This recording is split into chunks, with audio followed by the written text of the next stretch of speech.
Me llamo Posete, soy miembro de la Asociación Valenciana de Astronomía. eh, También soy monitor de la Escuela Valenciana de Astronomía. Y nada, es un placer teneros aquí. Voy a dar una charla de iniciación sobre la Luna. No va a haber matemáticas, va a ser todo muy general. Y espero que paséis un buen rato y os guste. Lo primero a decir de la Luna es que tiene, bueno, aquí esto va a ser el hilo conductor de la charla. Primero hablaremos de la formación, evolución y las características generales de la Luna. Luego nos encargaremos de los fenómenos lunares. Y finalmente la observación de la Luna desde la Tierra hasta finales del siglo XIX. A partir de entonces llegan los grandes observatorios, las grandes teorías sobre la Luna. Yo me voy a centrar en las primeras teorías sobre la Luna. ¿Vale? Bueno, lo primero, me gustaría que os quedara claro. La Luna presenta siempre la misma cara a la Tierra, la cara visible. Eso es porque la rotación es síncrona. Esta es la Tierra y la Luna va rotando y conforme va haciendo el movimiento de traslación alrededor de la Tierra y conforme se traslada, gira. Y siempre se ve la misma cara. La Luna tiene un diámetro de 3.500 kilómetros, la Tierra de 2.700. Prácticamente es 4 veces más pequeña que la Tierra. Con relación a su planeta, es la luna más grande del sistema solar. Hay lunas más grandes, como Ganímedes en Júpiter, pero claro, Júpiter es gigantesco. En relación planeta-satélite, la Luna es la más grande que hay en el sistema solar. Eh, bueno, primero vamos a ir con la formación, la evolución, el origen de la Luna. Como podéis ver aquí, esto es un impacto entre dos planetas, la Tierra y Tea. Ocurrió hace 4.500 millones de años. Cuando hablamos de astronomía hablamos de miles de millones de años. ¿Vale? Tierra, la Tea, que así se llama este planeta, tenía un tamaño similar al de Marte, son 6.800 kilómetros de diámetro. ¿Vale? El choque arrancó trozos de la corteza y del manto de la Tierra y de Tea, ¿vale?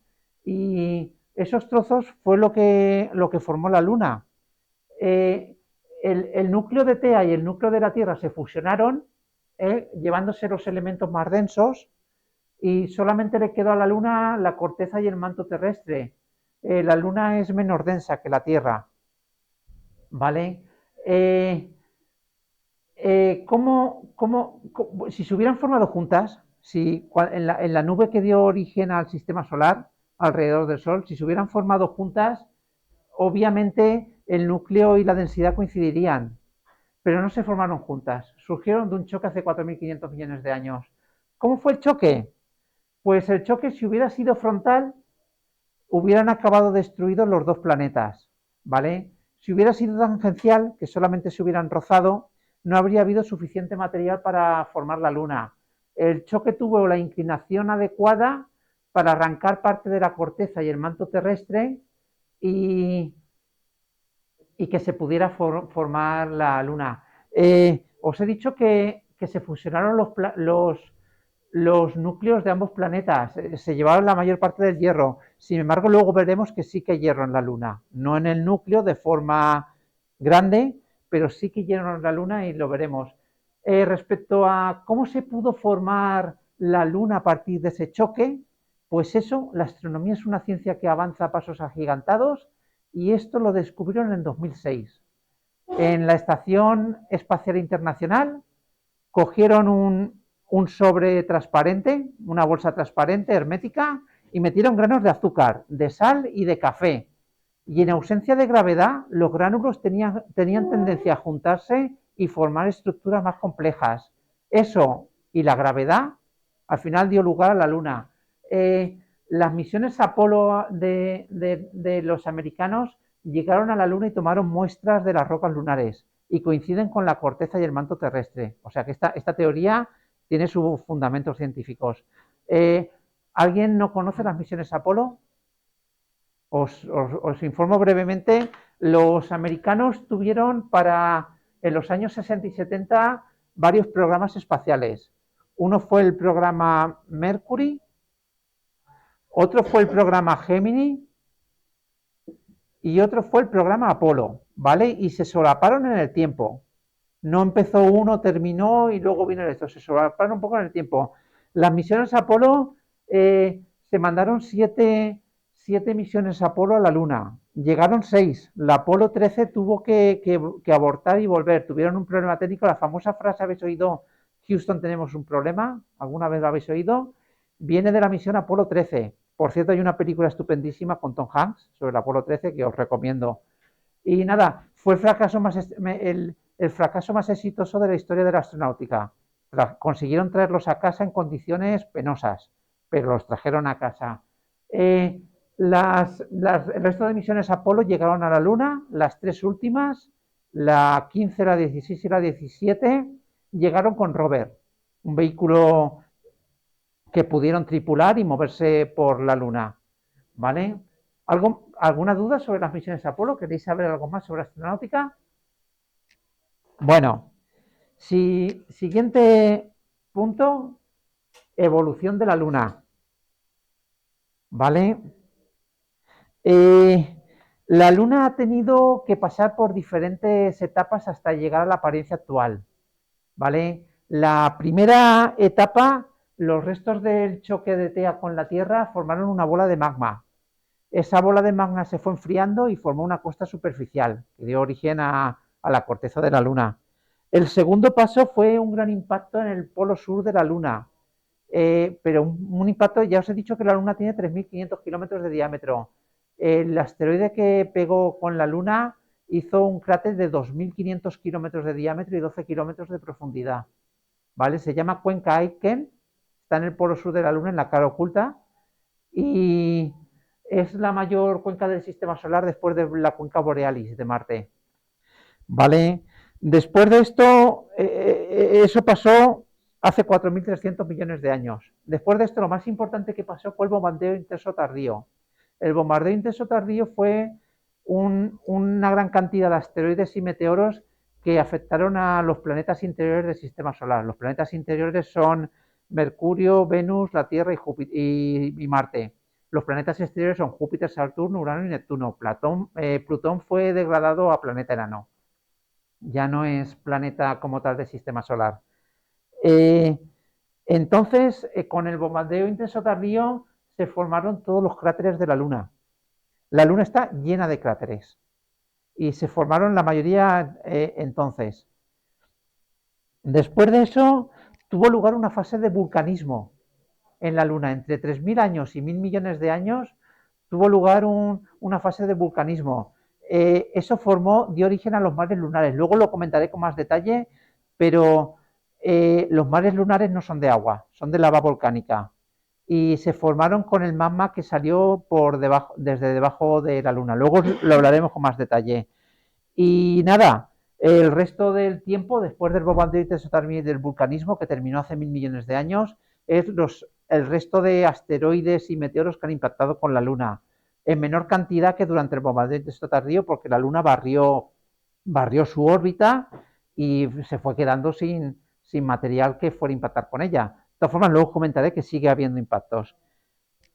Os he hablado del vulcanismo lunar. Es distinto al terrestre. Debido a dos cosas: la gravedad inferior en la Luna, una sexta parte que en la Tierra, y la ausencia de agua.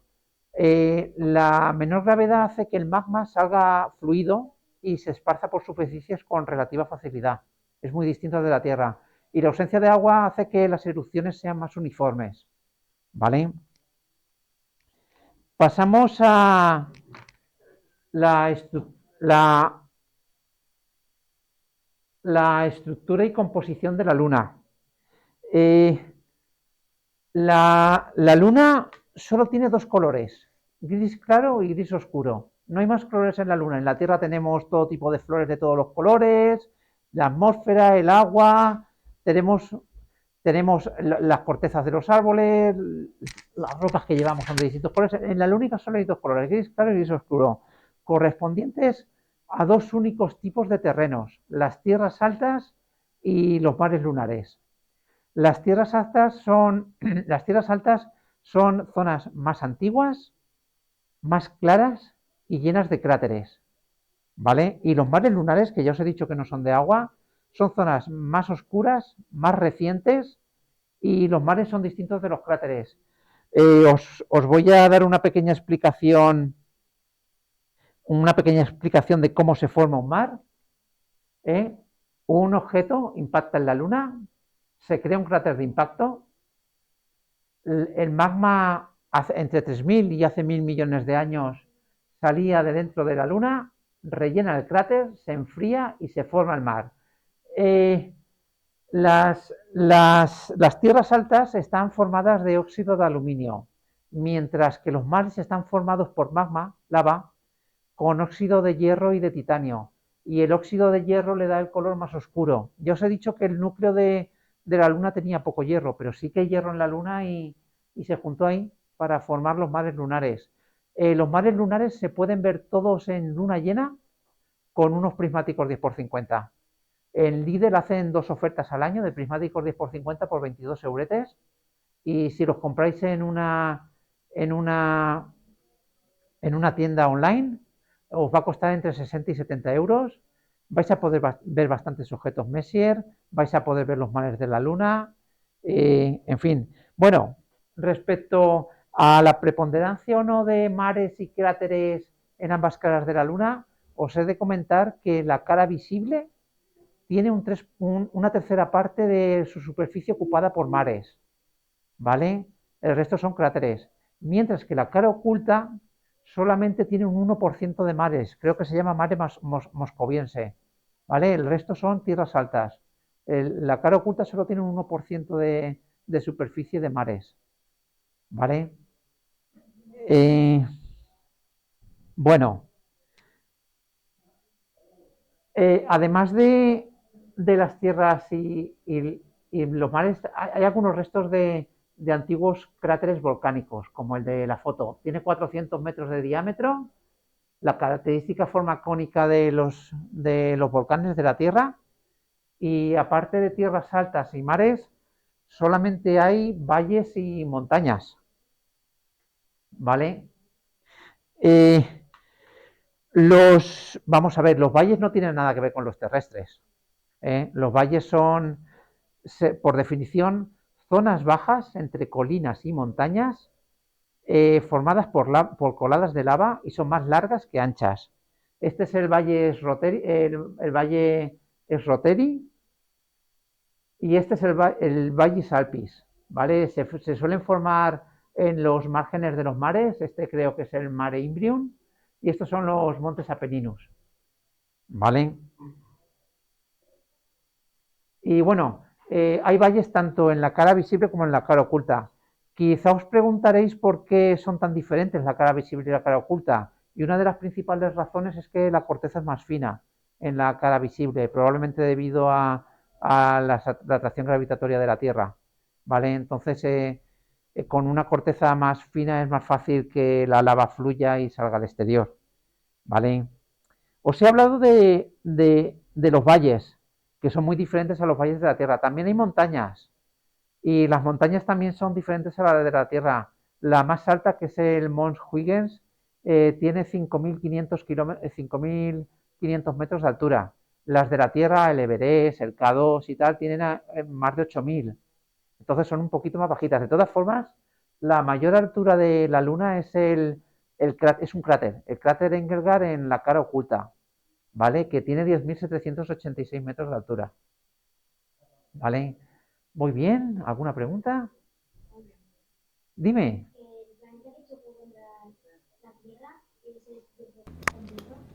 Sí, sí, sí. Y el núcleo lo absorbió la Espera, Tierra. ¿puedes repetir la respuesta? Si no, no saldrá en el vídeo. Sí. No se te escuchará. Que el planeta que chocó contra la Tierra se destruyó por completo. Sí, el núcleo se fusionó con el de la Tierra y el resto se unió a la corteza y el manto terrestre que salieron para formar la Luna. Buena pregunta. Vale, las montañas. Os he hablado del cráter de Engelgard y bueno, las montañas de la Luna, como esto que son los montes Apeninus, se formaron por el impacto de asteroides, no tienen nada que ver con las placas tectónicas de la Tierra o los movimientos volcánicos, ¿vale? En la Luna no hay placas tectónicas. La superficie lunar. La superficie lunar es un desierto seco, más seco que cualquiera de los desiertos de la Tierra. Hay que tener en cuenta de que al no tener atmósfera, en cuanto recibe la luz del sol, el agua que haya se evapora. El agua de la Tierra vino toda a caballo de asteroides. El agua que tenemos en la Tierra no se fabricó en la Tierra. Llegó a caballo de los asteroides y meteoritos que impactaron con la Tierra. En la Luna, agua. Pues en los polos lunares se espera que con bastante probabilidad que haya agua.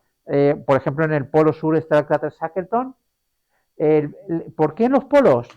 Pues porque el Sol solamente se levanta a 2 grados sobre el horizonte, entonces no llega nunca a iluminar la parte interior del cráter, ni a iluminarla ni a calentarla.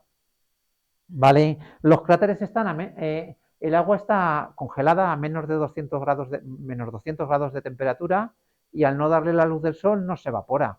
Entonces se piensa que es un buen sitio para encontrar agua. Bueno, la superficie de la Luna. La superficie de la Luna no es rocosa. Está formada por un polvo llamado regolito. El polvo son granos de diferentes tamaños que van desde unos pocos centímetros hasta los 30 metros. Como curiosidad deciros que los astronautas de las misiones Apolo, cuando bajaron a la superficie lunar y subieron y se quitaron el traje espacial, olían a huevos podridos y azufre. Y eso era debido al regolito. ¿Vale?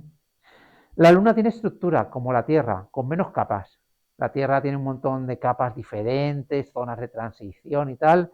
La Luna básicamente tiene un núcleo interno, un núcleo externo, un manto interior, un manto medio, un manto superior y la corteza. ¿Vale? La corteza que es más gorda en la cara oculta que en la cara visible. ¿Muy bien? Bueno, el siguiente punto va a ser los impactos en la superficie, o sea, los cráteres. Este es el Mount Huygens, por cierto, ¿vale? Y esto es la cordillera de los Montes Apeninos. Esto es la estructura de la Luna, el manto, el núcleo, la corteza, más fina en la parte visible que en la cara oculta, ¿vale? Esto es otro detalle, el núcleo, el manto, el regolito que forma la corteza, ¿vale? Y bueno, podemos detenernos un poquito en los materiales que forman la Luna. Como veis, hay hierro, ¿vale? Parece que más que en la Tierra, pero solo en los mares lunares. Si veis aquí la barrita, que corresponde al color de los mares lunares, mientras que las tierras altas tienen mucho menos hierro. En la Luna no podríamos hacernos una paella, no hay sal, no hay ni potasio ni sodio. Y bueno, el resto de componentes, aquí tenéis otro diagrama con los componentes de la Luna, ¿vale? Las tierras altas, os he hablado del aluminio, un 14% de las tierras altas, y el titanio y el hierro de los mares, ¿vale? Bueno, impactos en la superficie. La Luna narra la historia del violento origen del sistema solar. Cualquier objeto en rumbo de colisión con la Luna chocará contra ella porque no tiene atmósfera para destruir los meteoros, ni fragmentar los asteroides, ni nada. Las colisiones de asteroides, bueno, la diferencia entre meteoro y asteroide normalmente se suele decir que a partir de 50 metros de diámetro es un asteroide, ¿vale? Las colisiones liberan en unos segundos una energía miles de veces superior a la de una bomba de hidrógeno. La bomba que cayó en Hiroshima y en Nagasaki, eso lo tenéis que multiplicar por miles de veces. La energía es tremenda, ¿vale?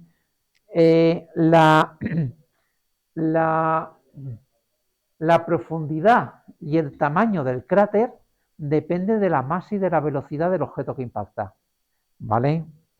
Se siguen produciendo impactos en la Luna, 16 al año, ¿vale? pero los cráteres son pequeñitos, entre 3 y 43 metros. Por cierto, os he de comentar que en el eclipse de luna del 2019 pude ver un impacto de asteroide en la luna. Estaba con los prismáticos y dije, anda, un punto blanco, una explosión. Y no le di más importancia. Ya seguí con el eclipse y no le di más importancia. Luego el compañero Conrado sacó las fotos que había tomado del eclipse de luna y en varias de ellas se apreciaba el asteroide como iba hacia la luna e impactaba. No sé cuánta más gente en nuestro planeta habrá visto una colisión en directo como vi yo, porque vamos a ver, lo primero, has de estar viendo la luna, lo segundo, que hay un asteroide, lo segundo, que además de estar viendo la luna, coincides con el momento que ves el asteroide. Yo no sé si aparte de mí habrá media docena, una docena de personas que han visto un impacto lunar. Yo me quedé alucinado. Cuando vi la foto de Conrado dije, claro, el petardazo que vi. Bueno, respecto a los cráteres, ya os he dicho que se formaron la mayoría de ellos con el bombardeo intenso tardío, entre hace 4.100 y 3.800 millones de años. ¿Vale? Hay más de 5.000 cráteres de 20 kilómetros de diámetro y varios millones de diámetros inferiores a 20 kilómetros. ¿Vale? Ya os he dicho, muy importante que os quedéis con esto en esta charla. Solo hay dos tipos de superficies en la Luna, las tierras altas y los mares. ¿Vale? Por comparación con los cráteres de la Tierra, deciros que en la Tierra apenas hay unos 200 cráteres. Y las placas tectónicas, la actividad volcánica, el viento, la lluvia e incluso la vegetación contribuyen a erosionarlos y hacer que desaparezcan en un tiempo relativamente breve. Los cráteres de la Luna tienen 3.800 millones de años y los de la Tierra duran muy poquito. ¿Cómo se forma un cráter? Pues aquí tenéis la formación de un cráter de impacto, pero hay una analogía muy sencilla. La caída de una gota de agua en una superficie líquida estable. La gota cae, deforma la superficie del líquido. A veces una segunda gota rebota desde la superficie del líquido y eso es igual que la caída de un asteroide. El asteroide cae, deforma la superficie de la Luna. Esa segunda gota que rebota consiste en un pico central. Muchos cráteres tienen un pico central que puede llegar al kilómetro de altura. Y bueno, aquí tenéis cómo se forma un cráter. ¿Veis aquí el pico central que se forman algunos de ellos? Siguiente aspecto, la sismología lunar. La Luna presenta una actividad sísmica bastante intensa. Los seísmos en la Luna se llaman lunamotos. No sé si lo habéis oído alguna vez, pero se llaman lunamotos. Y hay unos 3.000 lunamotos al año. ¿Vale? Están medidos con los instrumentos que dejaron allí las misiones Apolo. ¿Vale? Que se encargan de medir. Y también hay instrumentos para medir la distancia de la Luna a la Tierra. Se ponen unos reflectores y se envía un rayo láser y con eso se mide la distancia con exactitud. ¿Vale? Hay 5 tipos de lunamotos. Los profundos, causados por la atracción gravitatoria de la Tierra, que es distinta en distintas épocas del tiempo, porque la Luna no tiene una órbita esférica alrededor de la Tierra, tiene una órbita elíptica. Tiene una parte que se acerca más a la Tierra, que se llama perigeo, y otra parte que está más lejos de la Tierra, que se llama apogeo.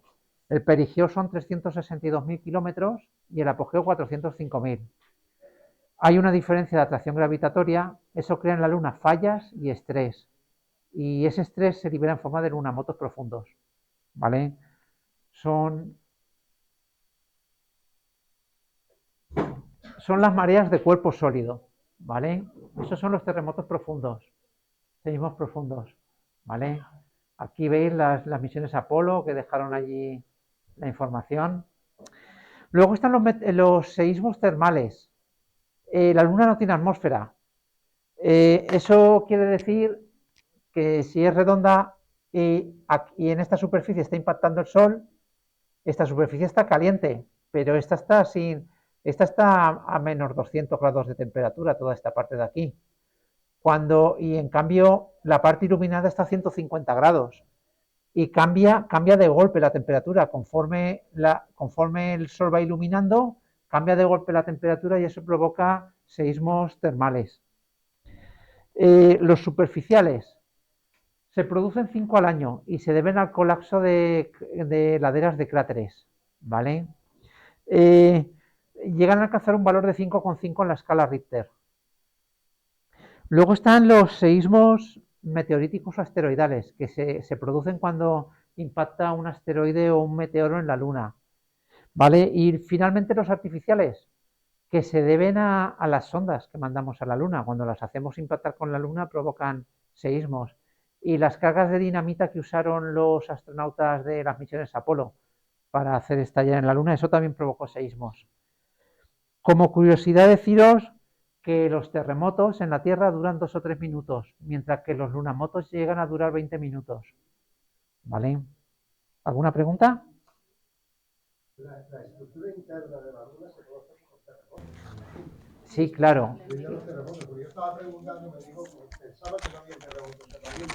Sí, lunamotos, hay lunamotos. Con lo cual pensaba que cómo se había averiguado la estructura interna de la Luna. Claro. Se averigua por medio de los con las ondas sísmicas, igual que se hace en la Tierra. Lo que la, pasa es que no, la Tierra es por los terremotos. La Tierra, las ondas sísmicas. Se miden las ondas sísmicas en la Tierra. Sí, sí. Lo que pasa es que la Tierra tiene muchas más capas que estas Sí. simples que he dicho de la Luna. Hay muchas más capas. Hay un libro que se llama Las del cielo, ¿vale? Y ahí vienen descritas la litosfera. La Sí. litosfera es la parte que lleva el núcleo, el manto y la corteza de la Tierra. Y en ese libro vienen descritas todas las capas que hay en la Tierra. No me las sé de memoria, son 20 o 30. Sí, no. Y hay zonas de transición entre unas capas y otras. Pero ahí están los sismógrafos en la Luna. Sí, las misiones Apolo dejaron sismógrafos instalados en la Luna. Porque estaba preguntándome eso, digo, yo pensaba que no habían terremotos y digo, ostras, ¿cómo saben la estructura interna si no hay...? Sí, lunamotos, 3.000 al año. Sí. Sí. Pasamos ahora a hablar del futuro de la Luna. La Luna y la Tierra han sido compañeras inseparables desde su formación, pero la atracción entre ambas ha alterado ambas. La Luna provoca mareas en la Tierra y estas mareas provocan que se ralentice la rotación de la Tierra. Parece una tontería, son 1,7 milisegundos por siglo, pero hace 620 millones de años el día en la Tierra duraba 22 horas, 2 horas menos que ahora, y 620 millones de años es aquí al lado. Y mientras la Tierra decelera, la Luna acelera y se aleja de nosotros a razón de 3,5 centímetros por año, que eso ya es una cantidad mensurable. Bueno, hemos terminado con la primera parte de la charla. ¿Alguna pregunta más?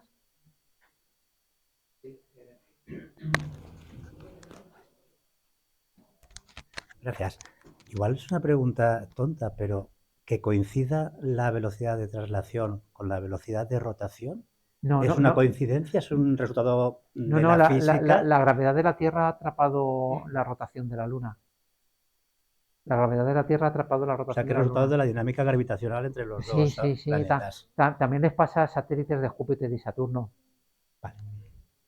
¿Sabéis? Sí, tienes el núcleo desplazado. Entonces el núcleo tiende hacia el centro de la Tierra. Os voy a hablar de los fenómenos lunares. El primero de ellos son las fases lunares. ¿Puedo comentar un tema? Claro. Del impacto de Teia. En estos días se está hablando de lo que llaman papers, que son publicaciones de los grupos de estudio y tal. Se ha comprobado que debajo del Pacífico y debajo de África hay 2 fragmentos del núcleo de Teia. Ajá. Y se han integrado con el núcleo de la Tierra prácticamente. No están unidos, están separados, por eso se han detectado. Ajá, muy interesante. Y es esta semana cuando están los podcasts con el tema, dándole relevancia al asunto. Muy interesante, gracias. Eso. Gracias. Bueno, las fases lunares. La Luna pasa todos los meses por distintas fases de una forma regular, ¿vale? Se deben a variaciones en la iluminación de la Luna por la luz que recibe del Sol. dependiendo de la posición que tenga la Luna con respecto al Sol y la Tierra, ¿vale? Las principales fases es la Luna nueva, que el Sol, la Luna y la Tierra están en ese orden. A ver si, mirad, aquí os lo puedo señalar. ¿Veis la Luna nueva? Recibe la luz del Sol, pero recibe la luz del Sol la cara oculta. La cara visible no recibe luz del Sol y entonces la Luna se deja de ver, ¿vale? Luego de la Luna nueva está la fase creciente. Es un grajo delgadísimo de la Luna que va en aumento de día a día. Comentaros que además del grajo delgadísimo que veis aquí en una luna creciente, por cierto, ¿sabéis el truco de la luna a simple vista? Si forma una D, quiere decir que está creciente, y si forma una C, si esta parte estuviera iluminada y formar una C, en vez de creciente es menguante. Es el truco de la luna. Bueno, esto que veis aquí es la luz cenicienta. Esta parte de aquí está iluminada por el Sol y el resto de la luna está iluminada por el reflejo de la luz que la Tierra recibe del Sol, ¿vale? Después de la luna creciente llegamos al cuarto creciente. La luna hace un ángulo de 90 grados con la Tierra y el Sol y está iluminada una cuarta parte de la luna. Después de la luna creciente está la luna llena. Vamos a ver, la luna está detrás de la Tierra está entre el Sol y la Luna. Y dices, ¿cómo entonces es que ilumina la Luna? Pues porque la órbita de la Luna no coincide exactamente con la órbita de la Tierra. Está inclinada a 5 grados. Si esta es la órbita de la Tierra, la órbita de la Luna es así, ¿vale? Y aquí hay un ángulo de 5 grados. Entonces, en luna llena, aunque la Tierra está en medio, la cara visible de la Luna está iluminada y se ve llena y se ve toda la superficie de la cara visible. Después de la Luna llena llega la Luna menguante, la cantidad de superficie iluminada va disminuyendo y bueno, volvemos a la Luna nueva. El tiempo que tarda la Luna en hallarse de nuevo en la misma fase se llama lunación o mes sinódico y tiene una duración de 29 días solares medios, ¿vale? Es una medida del tiempo que los hombres hemos usado desde que tenemos conciencia como especie. Hemos usado el ciclo lunar para regular el tiempo, debido a que la regularidad de las fases lunares es absoluta. De hecho, hoy en día el calendario musulmán se rige por el ciclo lunar, con 6 meses de 29 días y 6 meses alternos de 30 días. En total, 354 días solares medios. Obviamente, la precisión con la que los musulmanes y el resto de civilizaciones miden el tiempo es la misma, pero obviamente no coinciden, son ciclos distintos, pero la precisión es la misma. Otra cosa más, la luna en el cielo. La luna es más grande o más pequeña según la veamos en el perigeo o en el apogeo. Cuando la luna llena coincide con el perigeo, que son 362.000 kilómetros, se habla de superluna, ¿vale? Es un 14% más grande que las lunas normales y un 30% más brillante. Pero cuidado, no os confiéis con los titulares periodísticos de superluna de lobo, superluna de gusano, superluna rosácea. Esos todos son cosas de las ciencias ocultas que no tienen nada que ver con la luna ni con la ciencia. Son titulares que los periodistas usan con facilidad, pero son simplemente acercamientos de la luna llena en el perigeo, ¿vale? No hay superlunas rosáceas, ni de lobo, ni de gusano, ni nada parecido. La luna está más alta sobre el horizonte en invierno que en verano. En verano está sobre unos 15-20 grados. De hecho, yo no puedo observar la luna desde la terraza de mi finca porque me rodean edificios superiores en verano. Y en invierno, pues en enero a las 2 de la mañana está en el cenit, ¿vale? Es aproximadamente el contrario del Sol, ¿no? Sí, justo lo contrario, sí. Ahora en invierno el sol está más bajo. Sí, por cómo... por la propia geometría del sistema. Vaya. Sí, sí, sí, sí, sí. No, era solo, era puntualizar. Sí, el sol ahora en invierno está más bajo. De hecho, Se me oye, ¿no? desde el día 12 de diciembre tengo que dejar las observaciones solares desde la ventana de mi habitación porque me lo tapan los edificios cercanos porque el sol va más bajo, ¿vale? Y a veces la luna se ve de día. ¿Alguna vez habéis visto la luna de día? A veces se ve de día. Tiene un retraso diario de 50 minutos con respecto a la salida de la luna el día anterior, entre 30 y 70, una media de 50. Y cuando está cerca del horizonte, la vemos rojiza. Pasa lo mismo con el sol al amanecer y al atardecer. ¿eh? Atraviesa en el horizonte más capas de la atmósfera y se ve rojiza. ¿Vale? Pasamos ahora a otro fenómeno lunar, los eclipses lunares.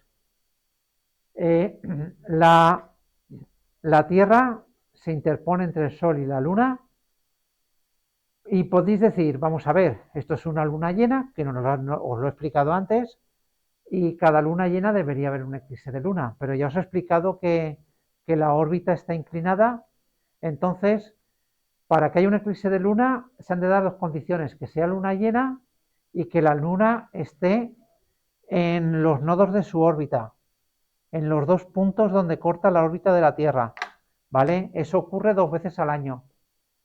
El último gran eclipse lo tuvimos en 2019 y hace mes y medio, 2 meses, tuvimos un eclipse parcial. ¿Lo pudisteis ver alguno? El eclipse parcial. Le pegó un mordisquito a la luna, pero estuvo interesante y duró 1 hora y 20 minutos. ¿Vale? Pues los eclipses tienen distintas etapas. La luna entra en la penumbra de la Tierra. Hay dos partes de sombra, la umbra, que es más oscura, y la penumbra. ¿Vale? Aquí lo tenéis, la umbra, y aquí esto es la penumbra. Luego está el comienzo del eclipse parcial, el comienzo del eclipse total, el máximo del eclipse, que es cuando la luna está más cerca del centro de la sombra de la Tierra. Aquí finaliza el eclipse total, el eclipse parcial y el final del eclipse penumbral. ¿Os ha quedado claro? Ok, pues sí, como os he dicho antes, a veces hay eclipses parciales, que la luna solo tiene un mordisquito de la Tierra, y también hay eclipses solamente penumbrales, que la luna solo transita por la penumbra de la Tierra. El siguiente punto son las mareas. Ya os he dicho, las mareas se producen por la diferencia de atracción gravitatoria de la Luna sobre diferentes zonas de la Tierra. Esto es la Tierra, esto es la Luna, esta es la cara que le pilla más cerca a la Luna y esta es la que le pilla más lejos. Por la diferencia de atracción gravitatoria entre este punto y este punto se producen mareas. Eso hace subir y bajar el nivel de los mares, ¿vale? Y el océano Pacífico es más profundo que el océano Atlántico. Tiene 4.200 metros de profundidad de término medio y el Atlántico 3.300. Entonces, en el Pacífico la diferencia entre el fondo oceánico y la superficie es mayor y eso hace que las mareas sean más altas en el Pacífico que en el Atlántico. Y luego hay dos tipos de mareas: las mareas vivas y las mareas muertas.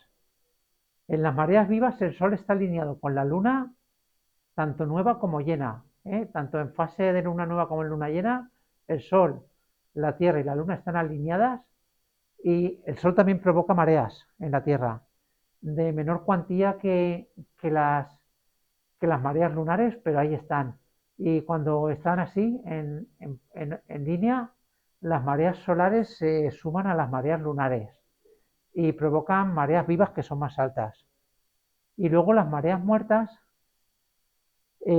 la luna está en fase creciente, un cuarto menguante o un cuarto creciente. Y las mareas solares anulan las mareas lunares y se producen mareas muertas, más bajas. ¿Os ha quedado claro? Ok. El siguiente punto es la ilusión lunar.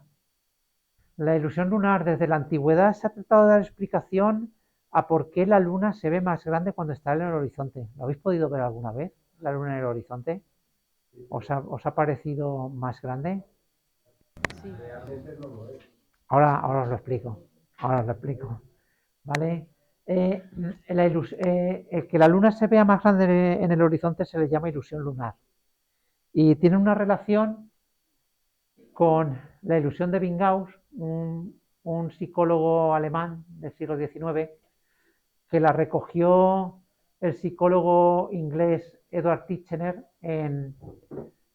a principios del siglo XX y les llamó círculos de Titchener. Vamos a ver, estos dos círculos rojos que hay dentro, ¿cuál es más grande?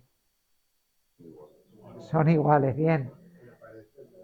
Parece más grande el de la derecha porque está rodeado por círculos más pequeños y el de la izquierda está rodeado por círculos más grandes. Con la luna pasa lo mismo.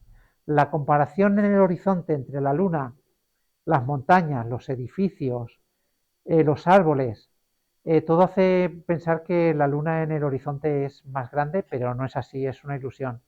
¿Contestado, Joan? ¿Contestado lo que comentabas? Sí, no, pero hay una manera de comprobarlo. Tú te coges una moneda y te la separas hasta que tapas totalmente el disco de la luna. Entonces, aunque esté arriba, es la misma distancia del ojo al disco que en el horizonte que cuando está arriba. Entonces compruebas que la distancia es la misma. Digo, el tamaño es el mismo. Hay otro truco aparte de la moneda. No sé si me explico, un ¿qué? bote de papas Pringles. Bueno, es lo mismo también. ¿Vale? ¿Veis la luna en el horizonte con las Pringles? Sí. Y cuando esté más alta las vais a ver del mismo tamaño. Sí, no, sí, es así, vamos, que yo lo he comprobado eso, con un disco o con una moneda. Te la vas acercando, separando hasta que no la ves, hasta que te la tapa totalmente. Muy bien apuntado, gracias. ¿Qué? Lo del bote también, Bueno, también es. Y el último fenómeno lunar de que os voy a hablar son los movimientos de libración. Los movimientos de libración son oscilaciones de la luna que nos permiten ver un poquito más de la superficie de la cara visible, vemos un poquito de la cara oculta, llegamos a ver algo más del 59% de la luna, aparte del 50% visible, un 59%. ¿En qué consiste? Esto es la luna, nos enseña un poquito de aquí, nos enseña un poquito de allá, porque oscila y se le llaman libraciones, ¿vale? Hay tres tipos de libraciones. Las libraciones en latitud es el mismo fenómeno que las estaciones terrestres. El eje de rotación está inclinado sobre la órbita. Entonces, eso hace que de forma alterna podamos ver parte de los polos lunares. Podemos ver un poquito de los polos lunares. La libración en longitud, la luna tiene dos movimientos, de rotación y de traslación, pero no son síncronos.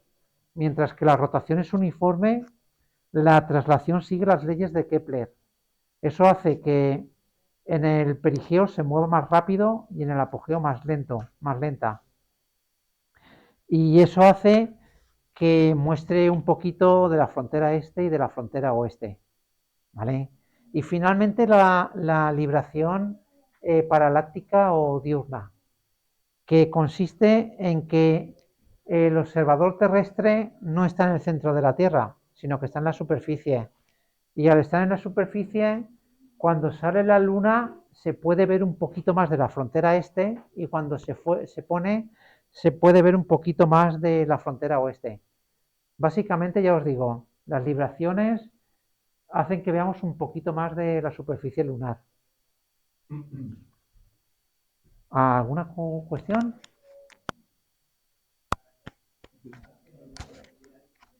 Bueno. Perdona, yo tenía una.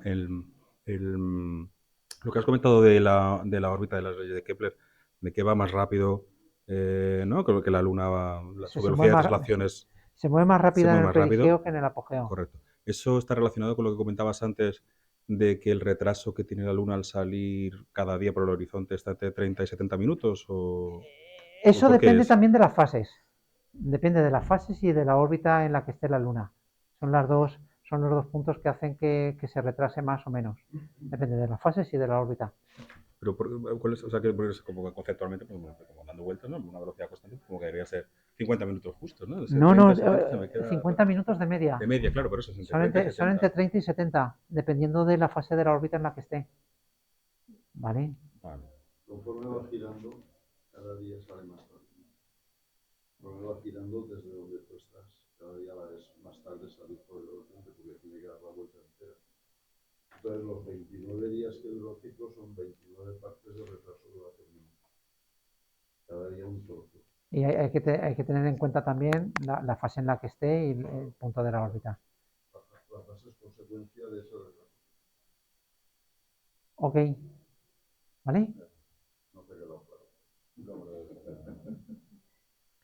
claro. Finalmente os voy a hablar de la observación de la Luna desde la Tierra.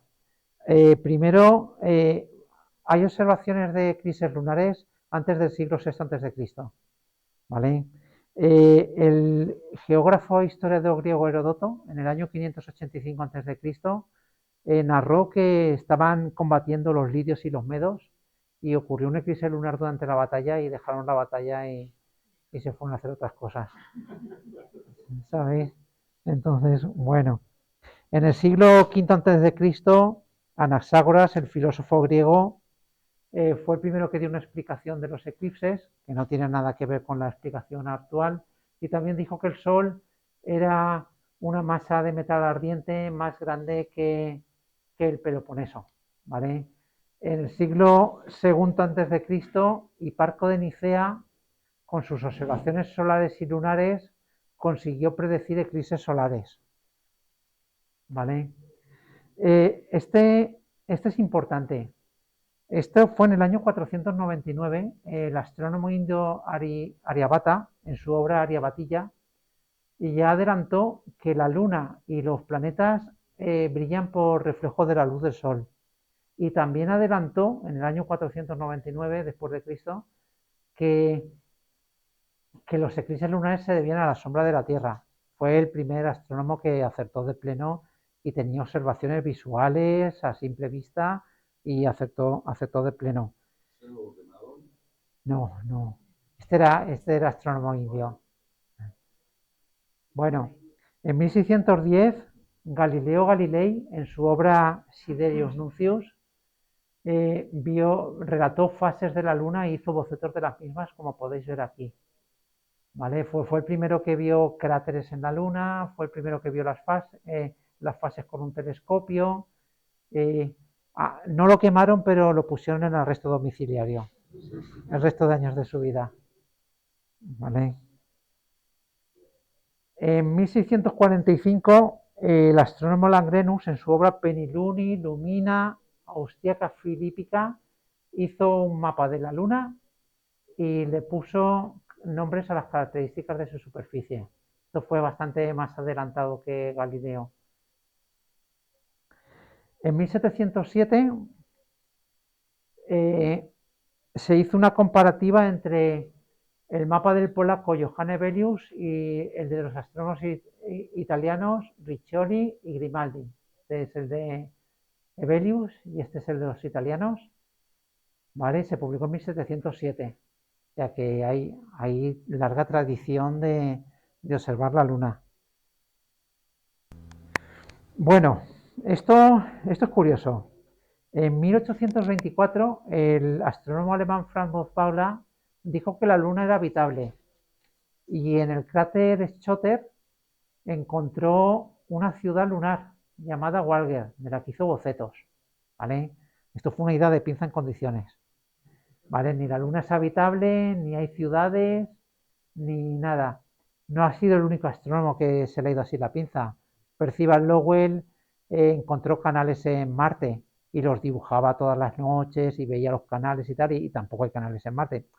Sí que hay algunas estructuras que parece ser que se han formado por agua, cuando Marte tenía agua, pero nada que ver con lo que dibujó Percival Lowell. Vale. En 1834-36, Heinrich von Mahler y William Beer publicaron este atlas lunar, que fue válido hasta el de Julius Smith en 1878. Seguimos aquí clasificando mares, cráteres. En 1873, el astrónomo inglés Richard A. Proctor ya adelantó que los cráteres lunares se debían a impactos de asteroides. Fue la primera vez que se habló de eso.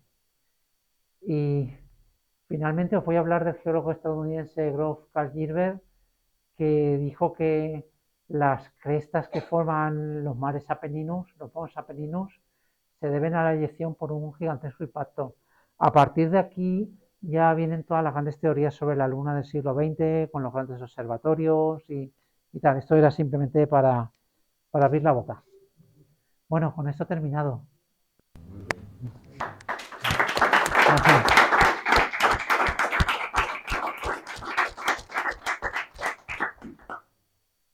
Bueno, ¿todo bien? Una cosa. Sí.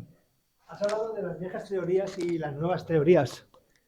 Sí, básicamente dependiendo del tamaño del telescopio que tuviera. Vale. Las nuevas teorías que se basó ya en cosas mucho más... Por ejemplo, la teoría del choque de Tea con la Tierra. Eso es de las nuevas. Eso es de las nuevas, sí. Vale. Sí. A partir de comienzos del siglo XX. Y todo fue ya a raíz de los grandes telescopios. Sí, por ejemplo, creo que fue en 1906 que la Unión Astronómica Internacional le puso nombres oficialmente a los cráteres lunares, que creo que fueron latín, griego y árabe. Tengo libros de la época de la pequeña que hablan de que la Luna probablemente se había formado a partir del material que faltaba en el Océano Pacífico. Es decir, que había habido un impacto o que había salido disparado, nadie sabía cómo. Hasta que vino la teoría de Theia, que yo creo que fue hace apenas 40 o 50 años, no más, cuando se verificó que probablemente esa era la, sí, aparte, esa era la historia. Lo certificaron las misiones Apolo, con las rocas que incluso trajeron. En lo que te he comentado antes de los podcasts que estoy oyendo y tal, ahora es cuando de verdad la gente está aceptando, los científicos están aceptando que efectivamente se han encontrado los dos trozos metidos dentro del globo terrestre y que esa es la más probable de las teorías. Y entonces, lo que quería decir es que a partir de ahí, ver cómo se formó la Luna y tal, cambia totalmente la perspectiva, porque en realidad la Luna, con el bombardeo que has dicho, cambió toda su fisonomía. Pero fíjate que cuando empezó el proyecto Apolo, se creía que la Luna era inerte, que no había nada, ni terremotos ni nada, que era un pedrusco, vamos. Y se llevaron los sismógrafos, no para ver si habían terremotos, sino para provocarlos, chocando las fases de los Saturno contra la Luna. Y cargas de dinamita. Y cargas de dinamita, efectivamente. Y entonces empezaron a ver cuál era la estructura interna. Y entonces empezaron a notar que sí que habían terremotos, que no hacía falta que los provocaran. Pero es decir, la confusión que había aún a principios del siglo XX era tremenda. Porque incluso tengo libros que hablan de que la Luna es un cuerpo inerte, que se formó a partir de un trozo de la Tierra, pero nadie sabe cómo, y cosas así. Los libros los tengo en casa ahí. Yo a veces los leo y digo, vaya, en los últimos 50 o 60 años el cambio ha sido brutal. Y fijaros que la teoría sobre cómo a partir de ese manto y de esa corteza eyectado se formó la Luna, la teoría fue de 2006 en la Estación Espacial Internacional, que eso es aquí al lado. ¿Sabéis? No había una teoría coherente de cómo se formaron, y allí con una bolsa hermética transparente pusieron sal, azúcar y café, y en ausencia de gravedad tendrían a formar estructuras más complejas. Así es, así. Sí, bueno, la astronomía me lo comenta muchas veces Jordi, que es la ciencia que más avanza, más rápido y con más descubrimientos. Es impresionante.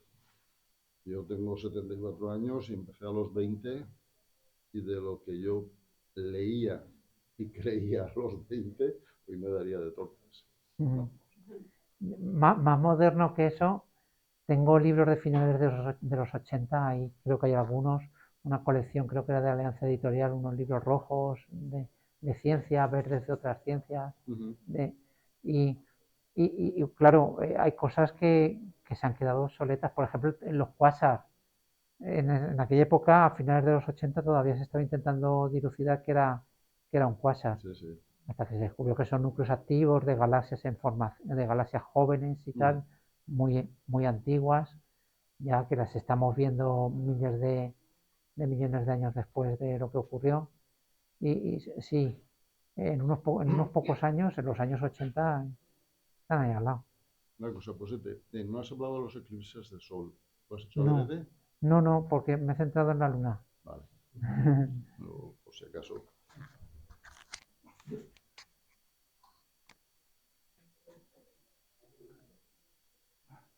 ¿La damos por finalizada?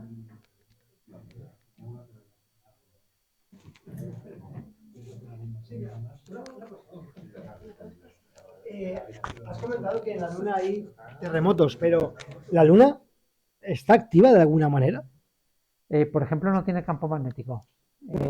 No tiene campo magnético. El núcleo de la Luna no da de sí para que haya metales fluyendo que den electricidad, y ya sabéis que la electricidad está relacionada con el magnetismo, el electromagnetismo.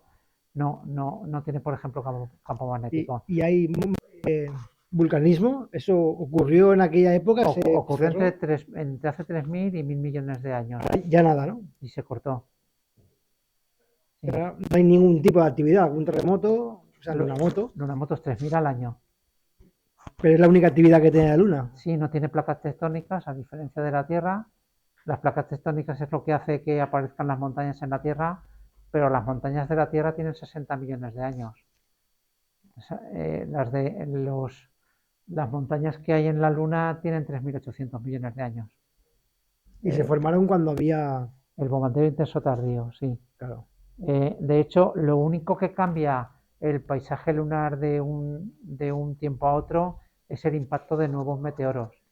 Pero ya os he dicho que la Luna ha barrido su órbita de todo lo más gordo y solamente quedan asteroides que provocan cráteres entre 3 y 43 metros. Son unos 16 impactos al año y yo vi uno.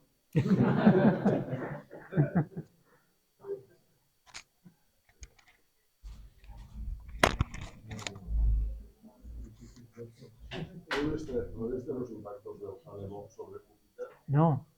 Pues eso fue. Yo lo vi en la tele. Eso fue increíble. Ah. Yo tenía el telescopio en el apartamento y dije, va, no vale la pena ni ponerlo. Y vino un vecino y me dijo, oye, déjame ver algo. Y lo puse y me vi una mancha. Y madre mía, ¿esto qué es? A partir de ahí lo fui siguiendo, pero creí que no íbamos a ver nada. ¿Cuánto tiempo duró? ¿Cuánto tiempo duró aquello? ¿Cuánto tiempo duró? ¿Cuánto tiempo pudiste verlo? Pues duró 10 o 12 días. Y las manchas duraron más de un mes. Más no, bastante más. Pero el impacto lo llevas a ver. No, no porque se producían en la parte de atrás. Lo que parecían luego eran las manchas. Era increíble. Y claro, has estado observando Júpiter durante años, y es bonito, en sus bandas, y de repente aparecen unas manchas allí enormes, negras, y dices, madre mía. Hacer Júpiter gaseoso se deshacería. Sí, se deshacía, pero claro, la energía que coge ese trozo de la atmósfera con el impacto, que de hecho había unas explosiones. Yo tenía un CD, un DVD de eso, completo, de lo que publicó la NASA, pero la energía que quedaba ahí, quedaba y todo el material que se quemaba en el momento del impacto. Ahí había pues polvo y un cometa, básicamente polvo, hielo y algunos gases. Y quedaban unas manchas enormes, se iban haciendo redondas y grandes hasta que desaparecían. Una detrás de otra, porque eran 21 fragmentos grandes, pero pequeños había infinitos. Y los 21 se veían sus manchas allí. Ver las fotos. Sí, por favor. Incluso hice un dibujo con mi hermano, que fuimos al observatorio de Crevillente, y hice un dibujo ese día. Se veían manchas, estuvimos mirando Júpiter. ¿Tienes fotos? Fotos no, ahí hice dibujo nada más, porque ese día a la vuelta nos pegamos una torta de orejas. Anda. Cosas que pasan, me dormí. Por eso ya no voy a ningún sitio de ¿Salisteis bien parados? Salimos vivos los tres, porque venía otro chico con nosotros, pero Mm, el coche de los que van enloquecidos. mm. Y con cuidado. ¿Lo damos por finalizado? Gracias. Venga, gracias a vosotros por venir. Ajá.